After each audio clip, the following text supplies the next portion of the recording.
Bendiciones, gloria a Dios, aleluya, gloria a Dios por su palabra, que es vida, que es fuente de vida para todos aquellos que tomamos de esa agua, que somos lavados con esa agua.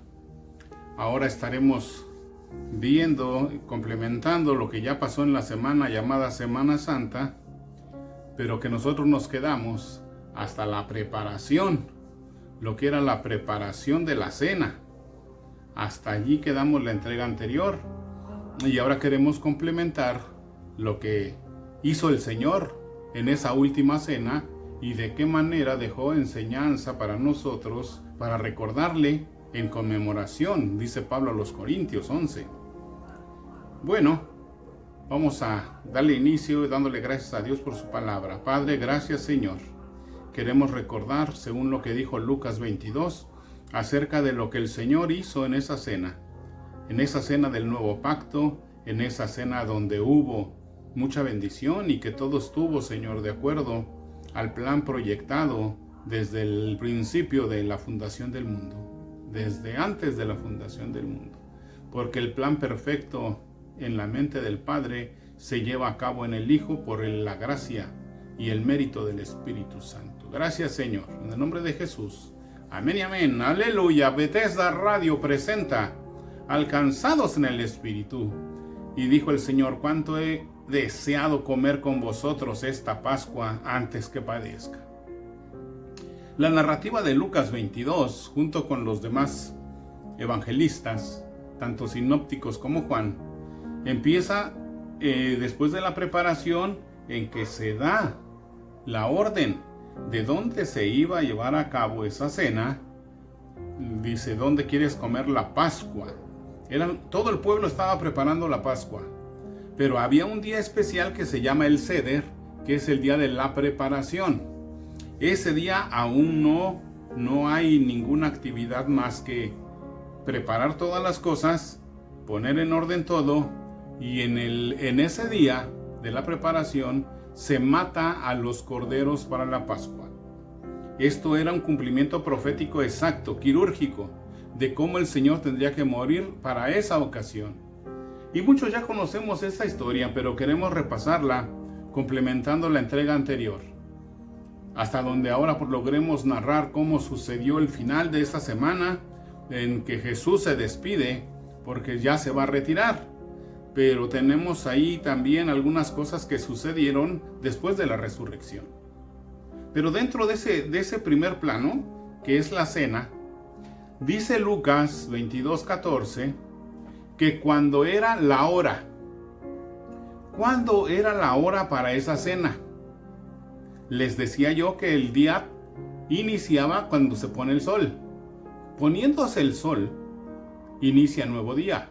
No es como nosotros que empezamos el día 12 de la noche o que contamos como día en el amanecer. Ellos contaban el día cuando se ponía el sol. Empezaba un nuevo día de acuerdo al Génesis.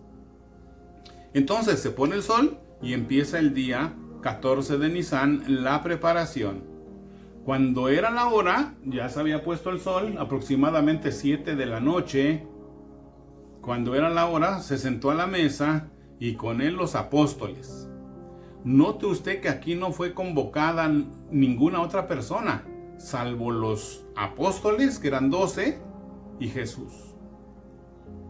Brevemente yo les narré hace 8 días de qué manera Jesús desarrolla rápidamente los acontecimientos en ese evento.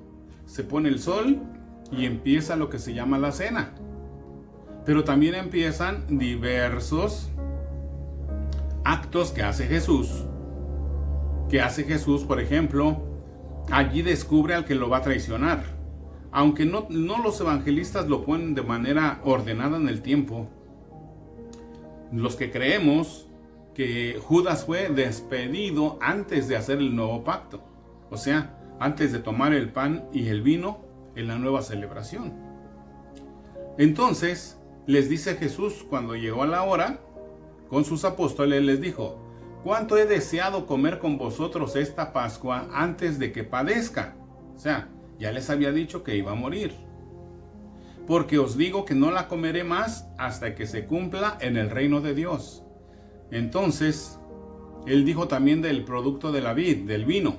No volveré a tomar el producto de la vid hasta que lo tome en el reino.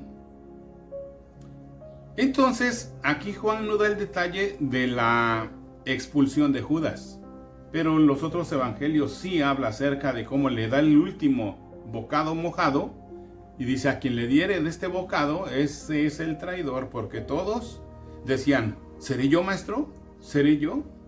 Y cuando Judas preguntó: ¿seré yo?, le dijeron: sí. Le dijeron: sí.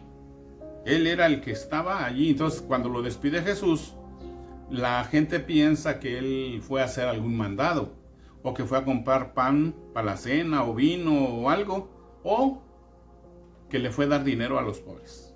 Cualquier cosa, porque él tenía la bolsa del dinero. Así que entonces Jesús, después de haber echado a este traidor, entonces toma, dice, el pan, lo bendice y lo reparte entre ellos. Tomó el pan, dio gracias, lo partió diciendo: esto es mi cuerpo que por vosotros es dado. Haced esto en memoria de mí. De igual manera, después que hubo cenado, fíjense, esta es muy una clave. Jesús no estaba haciendo la Santa Cena como la hacemos nosotros, que damos gracias por el pan, lo comemos, después damos gracias por el vino o por la copa y la bebemos. Aquí dice que después de haber cenado, o sea, sí les dio el pan, sí lo partió, sí lo bendijo y dijo: esto es mi cuerpo que por vosotros es dado. Haced esto en memoria de mí. O sea, síganlo celebrando, síganlo observando. De igual manera, después que hubo cenado, tomó la copa diciendo: esta copa es el nuevo pacto en mi sangre que por vosotros se derrama. Mas he aquí, la mano del que me entrega está conmigo en la mesa. Aquí pareciera como que todavía seguía Judas ahí, pero lo único que aquí está haciendo Lucas es recordar que de ellos había salido el traidor. Posteriormente, allí en Mateo 26, dice: el primer día de la fiesta de los panes sin levadura, vinieron los discípulos diciéndole: ¿dónde quieres que comas la Pascua? Entonces podemos ver el versículo 20: cuando llegó la noche, se sentó a la mesa con los 12. Y mientras comían, dijo: de cierto os digo que uno de vosotros me va a entregar. Mateo está más en el orden de que en cuanto se sientan a la cena, Jesús descubre al traidor. Y uno a uno comenzaron a decirle: Señor, ¿soy yo? Y él respondió diciendo: el que mete la mano conmigo en el plato, ese me va a entregar. Dice, según está escrito de él: mas hay de aquel hombre por quien el Hijo del Hombre es entregado. Bueno le fuera a ese hombre no haber nacido. Note aquí, está descubriendo al traidor. Entonces, respondiendo Judas, el que le entregaba, dijo: ¿soy yo, maestro? ¡Qué cinismo de personaje! ¿Soy yo?, le dijo. Tú lo has dicho. Y mientras comían, tomó el pan, lo bendijo y partió. Les digo que aquí ya no estaba Judas. Él no tomó el nuevo pacto, él ya no participó. Él no participó del cuerpo de Cristo. Ya no tomó la copa para el nuevo pacto. Ahora, en esa ocasión que están ahí reunidos, también hay algo que se llama el lavatorio de los pies. El lavatorio de los pies se lleva a cabo porque hay una discusión en cuanto a quién de ellos sería el mayor en el reino. Mientras Jesús le dice que los reyes de las naciones se enseñorean de ellas y los que sobre ellas tienen autoridad son llamados bienhechores. Mas no así es entre vosotros, sino sea el mayor entre vosotros como el más joven, y el que dirige como el que sirve. En otras palabras, el que quiera hacerse mayor entre ustedes, dice, sea su esclavo. Porque ¿cuál es el mayor? ¿El que se sienta a la mesa o el que sirve? ¿No es el que se sienta a la mesa? Ese es el mayor. Mas yo estoy entre vosotros como el que sirve, poniendo el ejemplo para el don del servicio. Entonces, hace la promesa ahí Jesús de un reino. Porque vosotros sois los que habéis permanecido conmigo en mis pruebas. Yo pues os asigno un reino como mi Padre me lo asignó a mí, para que comáis y bebáis a mi mesa en mi reino, y os sentéis en tronos juzgando a las 12 tribus de Israel. Esto del reino, esto de las asignaciones, esto de que coman y beban en mi mesa del reino, tendrá que ver también con un personaje en la cruz. Cuando Jesús le promete, de cierto, estarás conmigo en el paraíso. Entonces, según Mateo 26:30 y Lucas 22:31, allí da otra clave Jesús acerca de su señorío, como el amo, como el Señor. Le dice a Simón, a Pedro: Simón, Simón, he aquí, Satanás os ha pedido para zarandearos como a trigo, pero yo he rogado por ti, para que tu fe no falte, y tú una vez vuelto confirma a tus hermanos. Fíjese que aquí está una comisión, confirmar a sus hermanos. Él le dijo: Señor, dispuesto estoy a ir contigo, no solo a la cárcel, sino también a la muerte. Y él le dijo: Pedro, te digo que el gallo no cantará hoy antes que tú niegues 3 veces que me conoces. No solamente aquí le dijo a Pedro que Satanás lo iba a zarandear como a trigo, pero que él estaba rogando porque su fe no faltara, para que él al regresar confirmara a sus hermanos. Pedro en sus promesas decía: pues no solamente voy a la cárcel contigo, también a la muerte. Y ahí recibe entonces el aviso profético de que todos se iban a escandalizar de Jesús esa noche, porque está escrito: heriré al pastor y las ovejas del rebaño serán dispersadas. Y eso se tenía que cumplir esa misma noche. Y Pedro recibe la advertencia de que él negaría a Jesús. Él iba a negar a Jesús, como le dijo: te escandalizarás, o sea, te avergonzarás, me negarás. Entonces, dice Lucas que ahí hace un recordatorio el Señor. Cuando los mandó algunas veces, dice: los envié sin bolsa, sin alforja y sin calzado. ¿Os faltó algo? Y ellos dijeron: nada. Ahora les dijo: pues ahora el que tiene bolsa, tómela y también la alforja, y el que no tiene espada venda su capa y compre una. Porque os digo que es necesario que se cumpla todavía en mí aquello que está escrito. Y fue contado con los inicuos, porque lo que está escrito de mí tiene cumplimiento. Entonces ellos dijeron: Señor, he aquí hay 2 espadas. Y él les dijo: basta.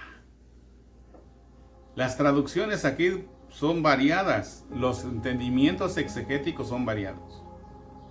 Aquí el Señor les dice, cuando le dicen: aquí hay 2 espadas, y él dice: basta.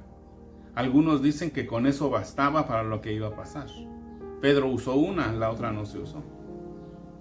Pero otros dicen que la expresión basta es ya. O sea, ya no piensen en eso. Pero, la lección que recibimos aquí, dijo el Señor a Pedro después, durante el Getsemaní, que guarde su espada, porque el que a hierro mata, a hierro muere. Entonces, los diversos evangelios narran cómo fue la salida de esta cena. Entonces, en la salida de esta cena, dice que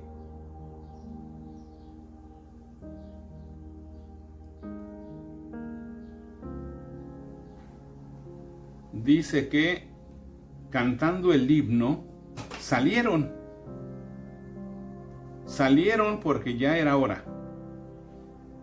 Jesús en el capítulo 17 de Juan ora por los discípulos porque ya era la hora. Entonces, cantando el himno, salieron. Marcos lo registra. Entonces, cantando el himno se fueron y muchos cuestionaban y decían, pues ¿cuál himno cantaron? Porque no sabían que se cantaba un himno que se llama Jalel. Por desconocer la tradición judía, muchos no saben explicar las escrituras, porque desconocen de qué está hablando en la cultura hebrea. Dice que cantaron el himno, o sea, cantaron el Jalel, el himno de alabanza, de adoración. ¿Cuáles eran estos himnos que cantaban? Después de haber cenado, después de haber hecho el pacto para el reino, después de lavarle los pies y después de decirles que alguien los iba a traicionar, que lo iban a traicionar a él, después de decirles de las espadas, entonces cantan el himno y se van a Getsemaní, a la zona de la prensa del aceite, de las aceitunas. Entonces, Jesús tuvo que haber cantado de manera magistral, como lo hacían todos los judíos. Salmos 113 al 118, la entonación de no a nosotros, sino solo a ti, Señor. La honra y la gloria a nuestro Señor, no a nosotros, decía el Salmo, no a nosotros. Y entonces en esos himnos el Jalel, dándole la adoración a Dios, recordando cómo los libró de Egipto con brazo poderoso, después de haber cantado eso, se encaminan al Getsemaní. Mateo 26 y Marcos 14 narran esto. Y saliendo, se fue como solía al monte de los olivos. Ya conocía ese lugar también Judas, por eso los llevó allí. Los discípulos también le siguieron, pero los divide. Deja a unos en una parte y a una distancia él se aparta con sus 3 mosqueteros, decía yo. Con Juan, con Jacobo, su hermano, y con Pedro. Los 3 que siempre habían estado con él en las situaciones difíciles, como en la transfiguración. Allí estuvieron ellos 3. Cuando llegó a aquel lugar, les dijo, orad que no entréis en tentación.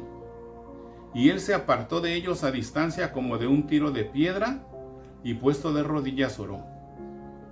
¿Qué es lo que oraba Jesús en esa situación, en esa ocasión? Jesús sabía que ya venía su hora. ¿Qué estaba orando él?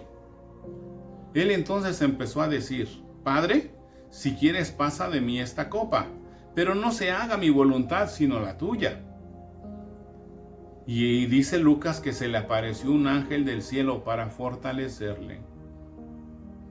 Y estando en agonía, oraba más intensamente y su sudor como grandes gotas de sangre que caían hasta la tierra. Cuando se levantó de la oración y vino a sus discípulos, los halló durmiendo a causa de la tristeza y les dijo, ¿por qué dormís? Levantaos y orad para que no entréis en tentación. Dice que Jesús estaba en agonía y estaba la hematidrosis presionando sus frontales, sus venas frontales. Dice que la hematidrosis es un fenómeno que de tanta presión que hay, las venas se inflaman y cuando suda la piel empieza a arrojar sangre. Hasta eso estaba el Señor en presión. Estaba por cargar los pecados de toda la humanidad. Estaba en el punto de quiebre de honrar al Creador o de avergonzarlo. Esa era la carga más pesada, llevar a cuestas a toda la humanidad en su pecado, pero hacer algo que avergonzara a su Padre.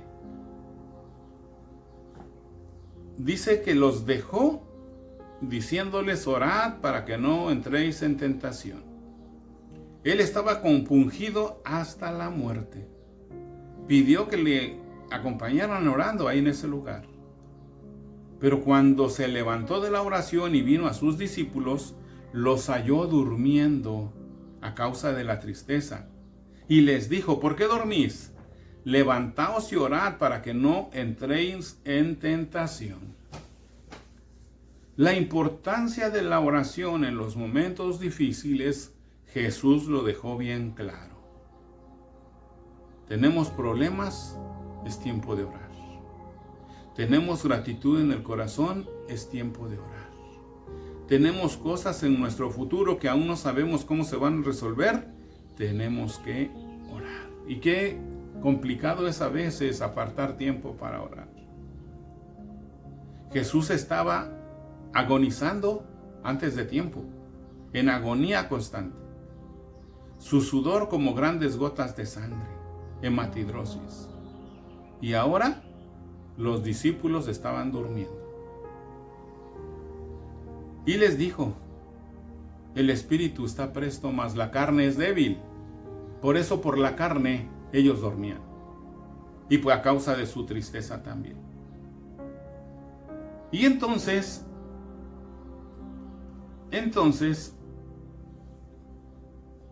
después de decir: mi alma está muy triste hasta la muerte, velen conmigo.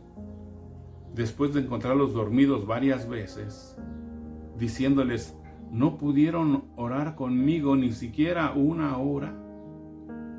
¿Ni siquiera una hora? He aquí la hora ha llegado y el Hijo del Hombre es entregado en manos de pecadores. Levántense y vean que se acerca el que me entrega.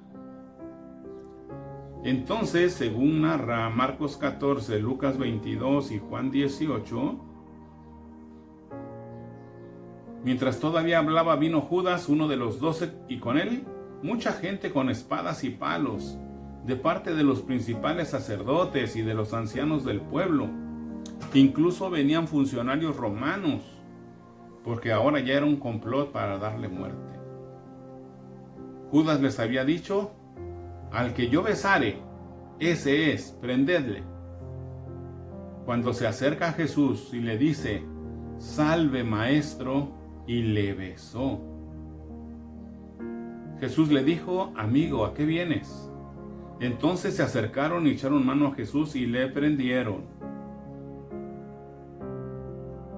Y prenderle significa no que le prendieron lumbre, sino que es la aprehensión, es tomarle en custodia. Dice Lucas 22, 47, mientras él aún hablaba, se presentó una turba. Iban como una turba. Y dice que entonces, cuando Judas le besa y llegan a agarrarle, uno de los que estaban con Jesús, Mateo no dice su nombre. Mateo no dice su nombre. Entonces,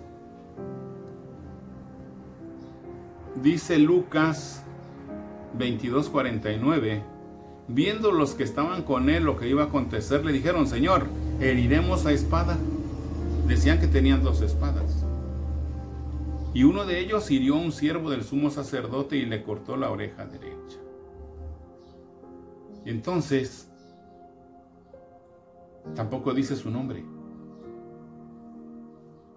Pero sabemos que fue Pedro, porque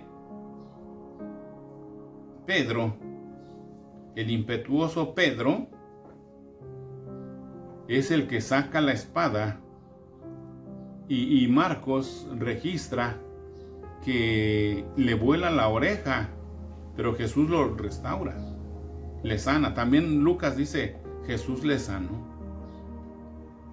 Pero es Pedro, ese impetuoso, el que iba a negar a Jesús posteriormente, el que saca su espada para herir. Muchos solamente se van con la idea de que le voló una oreja. Pero los que entendemos ese término, sabemos que lo que él quería era arrancarle la cabeza.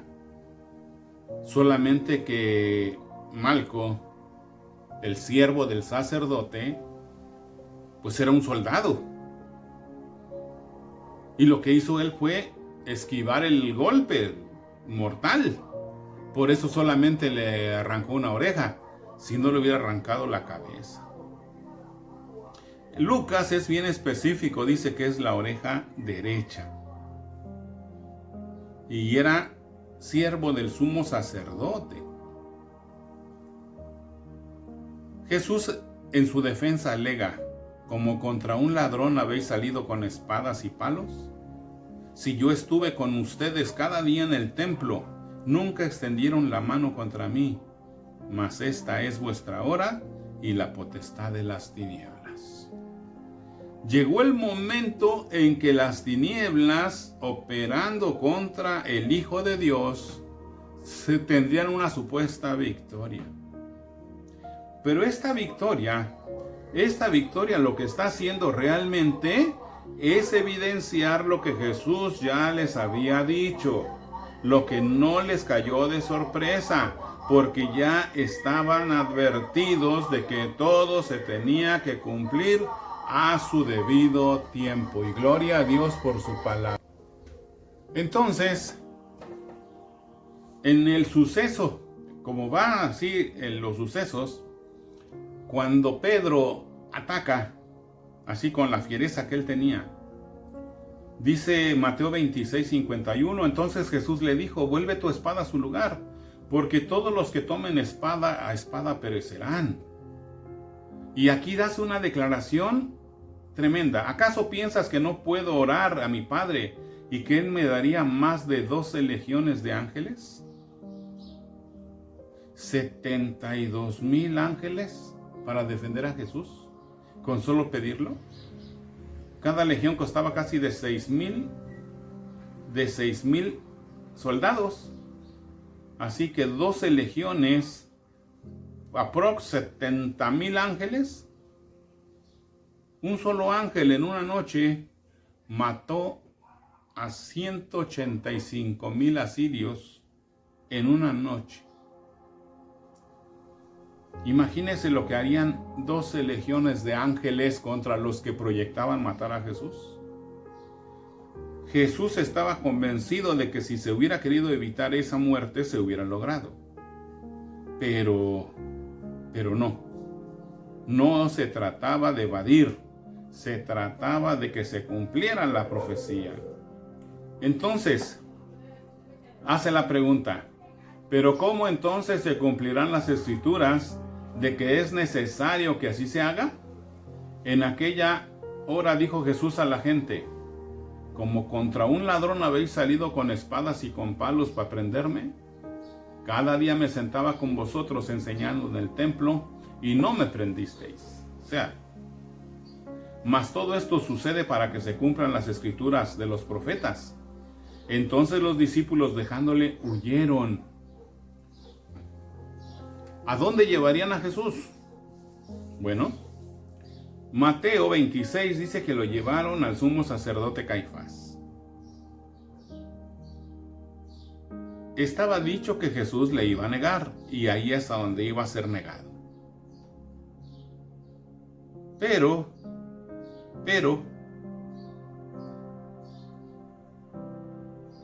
cuando agarran a Jesús, según Juan 18,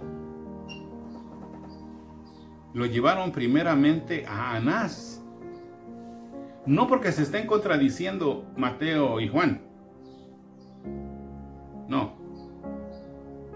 No se están contradiciendo. Se están complementando. Es cierto que los llevaron a los dos lugares, Se supone que primero le llevaron a Anás, que era el viejo. Algunos le llaman sumo sacerdote,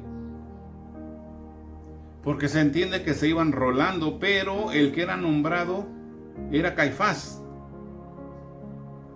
Pero dice algunos que primeramente le llevaron a Anás, suegro de Caifás, porque era el viejo, el suegro.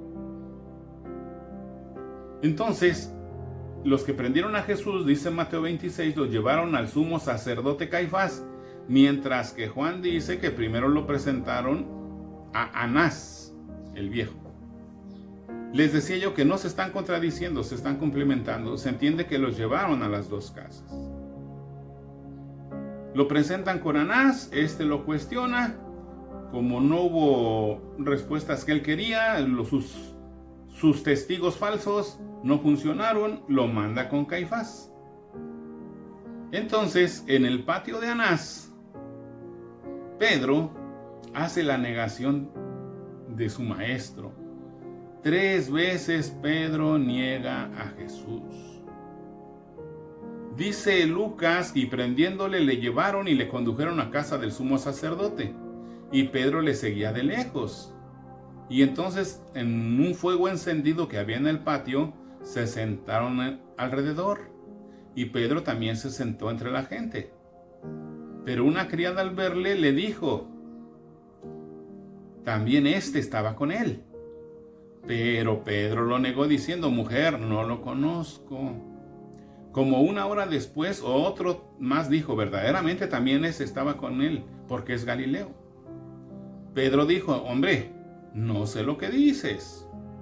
Enseguida, mientras él todavía hablaba, el gallo cantó. Entonces, Pedro hizo la negación de su maestro como se le había dicho. Entonces, después de esa negación, Juan 18 narra el interrogante que Anás le hace a Jesús. Entonces el sumo sacerdote preguntó a Jesús acerca de sus discípulos y de su doctrina. Versículo 19. Jesús le respondió, yo públicamente he hablado al mundo y siempre he enseñado en la sinagoga y en el templo, donde se reúnen todos los judíos, y nada he hablado en lo oculto, porque no acostumbraba él a hablar en lo secreto. Y entonces dijo, ¿por qué me preguntas a mí? Bueno, a partir de todo eso y de esa narrativa, vemos que se desprende la cuestión de quién es él, qué autoridad tiene. Y Jesús les dice que él es el Hijo del hombre, y que ellos le verían sentado a la diestra de la autoridad del Padre, porque su reino no es de este mundo. Y entonces, así de manera teatral, el sumo sacerdote se rasga las vestiduras y dice, ya no hay más que decir, esta es blasfemia. Y entonces, después de rasgarse las vestiduras, dice que él es reo de muerte, y por lo tanto es conducido ante Pilato. Toda la noche, que fue el tribunal del Sanedrín, un tribunal ilegal, con un juicio ilegal, sin defensa ni testigos verídicos, pues ahora se lleva ante Pilato. Pilato también dice en Mateo 27 que Pilato no haya nada de qué acusar a Jesús. Entonces dijo, pues este hombre no tiene nada, no tiene culpa. O sea, como cordero que está siendo examinado, no hay mancha en él. Sin embargo, por la presión hacia el gobernador, que admiraba a Jesús, que le quería salvar, que le dijo, ¿no oyes lo que testifican contra ti? Y Jesús le dice que él no tendría autoridad de no ser por su Padre. Entonces, a final de cuentas, Pilato decide lavarse las manos. En la metáfora esa que hace él, de lavarse las manos, porque incluso lo había querido soltar, porque se acostumbraba que en la Pascua soltaran a alguien acusado de criminal a manera de favor. Pero el liderazgo suelta la voz que pidan a un criminal famoso llamado Barrabás, dice Mateo 27, que suelten a Barrabás. Y Barrabás es soltado en lugar de Cristo. Barrabás, el Hijo de Dios, Barrabás es cambiado por el Hijo de Dios, Jesucristo. Fíjese, hasta en eso se tenía que cumplir el intercambio. Entonces, en ese intercambio, Barrabás es soltado y Jesús es acusado. ¿Y qué pasa después? Bueno, como ya hay condenación, ahora solamente queda esperar que se cumpla el plazo. Recuerde que estamos en el día 14 de Nisan, el día en que se mataban a los corderos.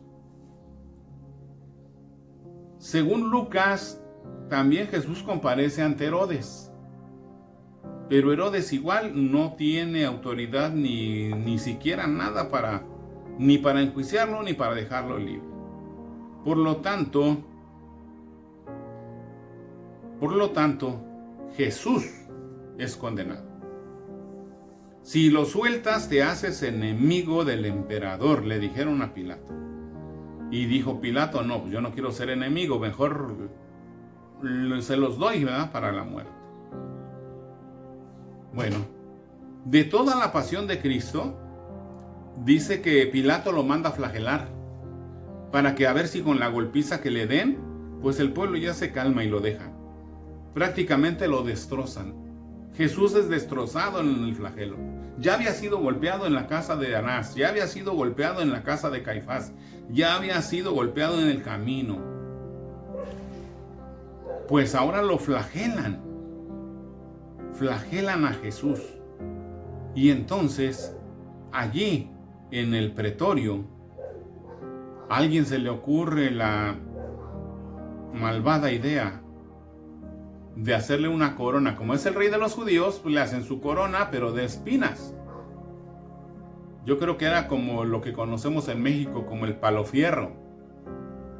Una espina tan fuerte que podía penetrar el cráneo mismo y se le incrustan a golpes. Dicen la tradición que era como un casco, no era precisamente una rueda así como corona, diadema, sino que era como un casco de espinas que es empotrado en la cabeza.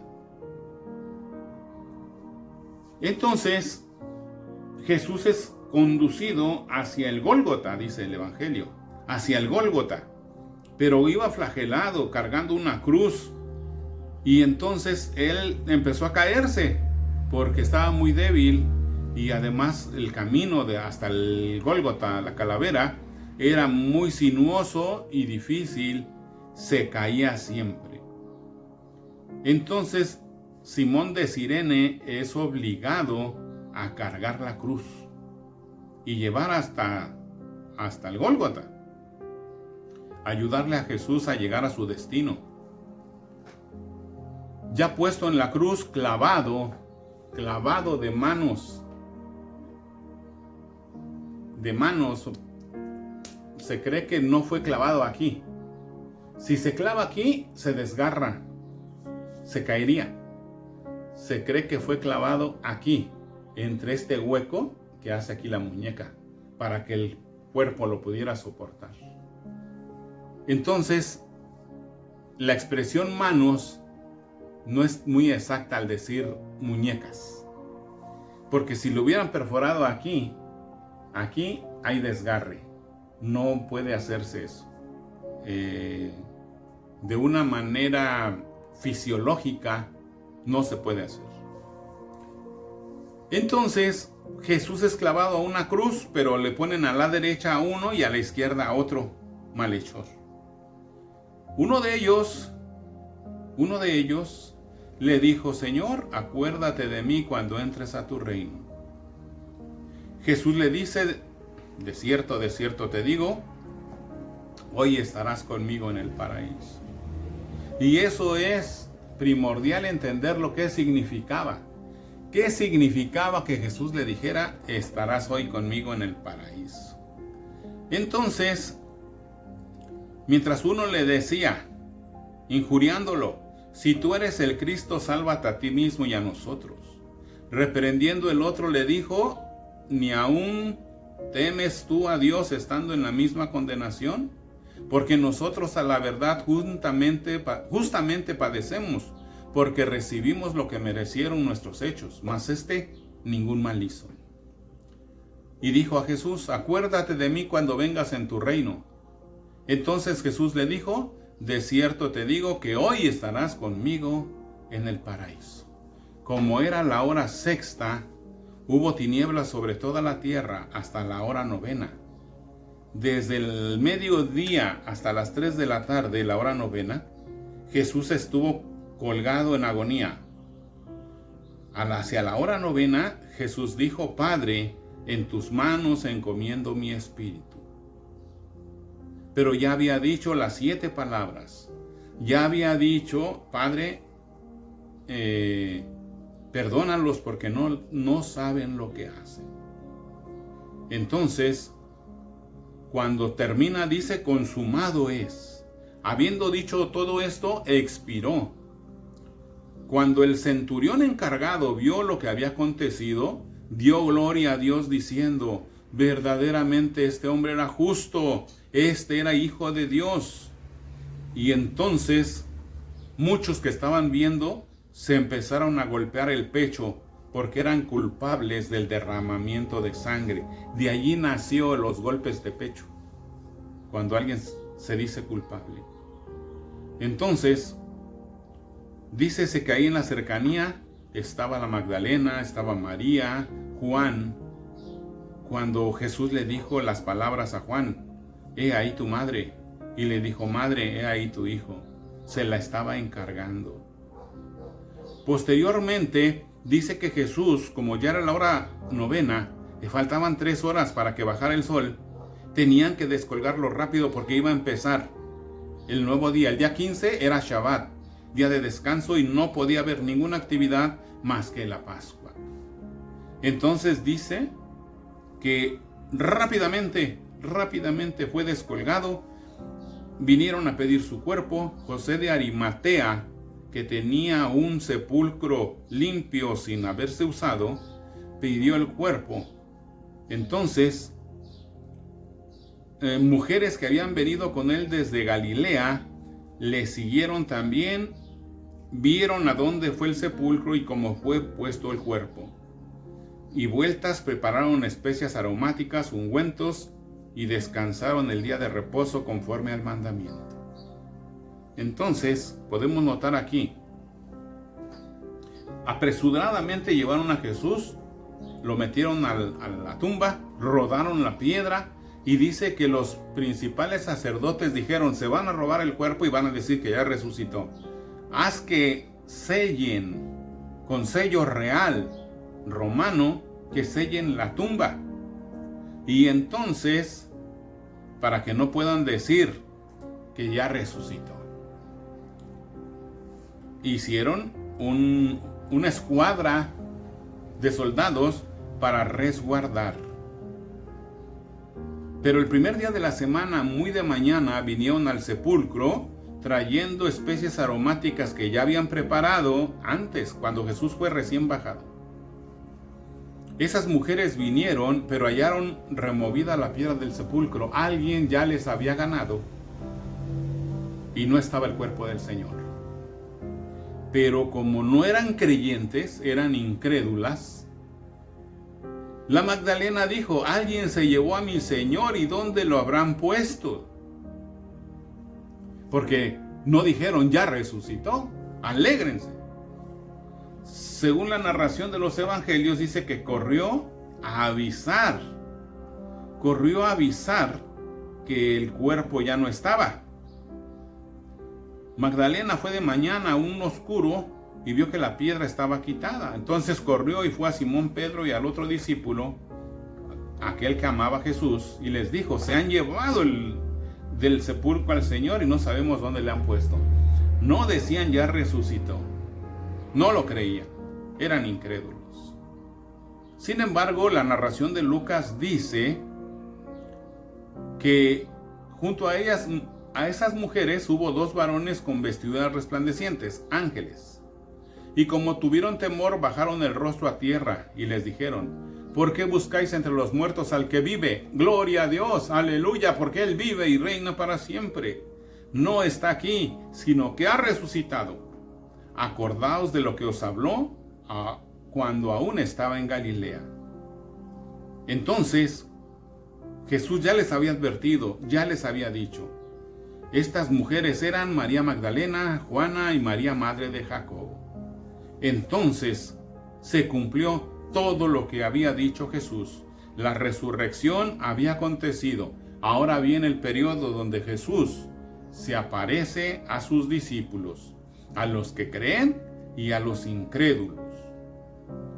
Entonces dice que la narración, Marcos 16 y Lucas 24:13, sucede lo que pasó en el camino de Emaús, que unos que iban viajando, que se llamaba Cleofas y su compañero, dice, 2 de ellos iban el mismo día a la aldea llamada Emaús, que estaba a 70 estadios de Jerusalén. No estaba muy lejos. Entonces se les empareja a alguien que no reconocen, hace preguntas y le dicen: ¿eres tú el único que no sabe lo que ha pasado aquí? Entonces le platican de Jesús. ¿Cuándo reconocen quién es Él? Cuando parte el pan. Y decían: ¿no nos ardía el corazón? Aconteció que estando sentados con ellos a la mesa, tomó el pan y lo bendijo y lo partió y les dio. Entonces les fueron abiertos los ojos y le reconocieron, mas Él se desapareció de su vista. Y decían: ¿no ardía nuestro corazón en nosotros mientras nos hablaba en el camino y nos abría las Escrituras? Posteriormente Jesús se aparece a muchos de ellos, a los 12 y hasta 500 de ellos. Entonces podemos ver que siempre le reconocían cuando Él comía, por la manera en que daba gracias, que partía el pan y compartía el vino. Entonces Jesús les decía: estas son las palabras que os hablé estando aún con vosotros, que era necesario que se cumpliese todo lo que está escrito de mí en la ley de Moisés, en los profetas y en los salmos.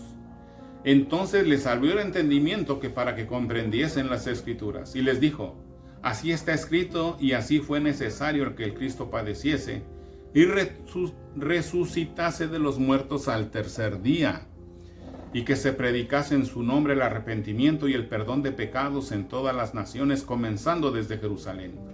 Vosotros sois testigos de estas cosas, y he aquí, yo os enviaré la promesa de mi Padre sobre vosotros, el Espíritu Santo, pero quedaos vosotros en la ciudad de Jerusalén hasta que seáis investidos de poder desde lo alto. Y mi Señor cumplió. Para el día 50 después de la Pascua, el Espíritu Santo, la promesa del Padre, viene a ellos. Todo cumplido, profetas, salmos, ley de Moisés, como sombra de lo venidero. Eso era la sombra, mas el cuerpo es Cristo, y la gloria se la damos a Él, en el nombre glorioso de Jesús. Bethesda Radio presenta Alcanzados en el Espíritu. Dios les bendiga.